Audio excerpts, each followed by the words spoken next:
గుడాకేశుడు ఎవరు? యాదవ కులం అంతరించిపోవడానికి కారణం ఏది?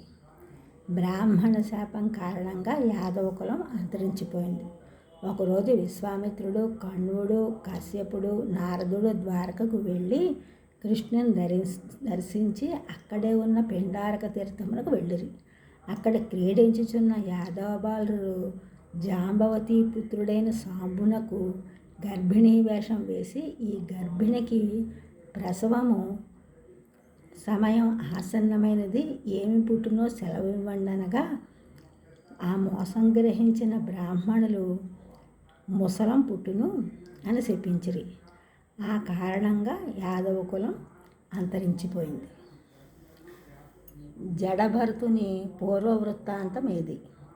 జడభరతుడు రహోగణ మహారాజుతో తన పూర్వజన్మ వృత్తాంతమును ఈ విధంగా తెలియజేసెను.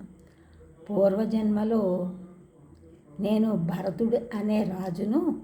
నేను సర్వసంగ పరిత్యాగం చేశాను. తర్వాత భగవంతుని భక్తితో భజించాను. చివరకు ఒక జింక పిల్ల మీద మమత పెంచుకున్నాను. ఆ కారణంగా లేడిగా జన్మనెత్తాను. అయితే ఆ జన్మలో కూడా హరిభక్తి మానలేదు. ఆ పుణ్య విశేషముగా మరల మానవ జన్మ లభించి సర్వసంగ పరిత్యాగినై ఇప్పుడు ఒంటరిగా బ్రతుకుతున్నాను అని తెలియజేశాను. గుడాకేశుడు అంటే ఏమిటి? నిద్రను జయించినవాడు అని అర్థం. నిద్ర అంటే స్వరూపాన్ని మరచిపోవడం.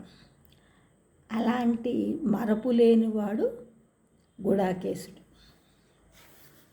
శ్రీకృష్ణుడు భగవద్గీత విభూతి యోగంలో అర్జునునితో ఈ విధంగా అంటాడు.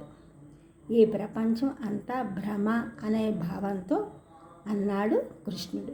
ఈ ఛానల్ చూసిన అందరూ కూడా సబ్స్క్రైబ్ చేయండి, షేర్ చేయండి, లైక్ చేయండి, కామెంట్ చేయండి. సబ్స్క్రైబ్ చేసిన అందరూ కూడా కృతజ్ఞతలు, షేర్ చేసి లైక్ చేసి కామెంట్ చేసిన అందరూ కూడా ధన్యవాదములు.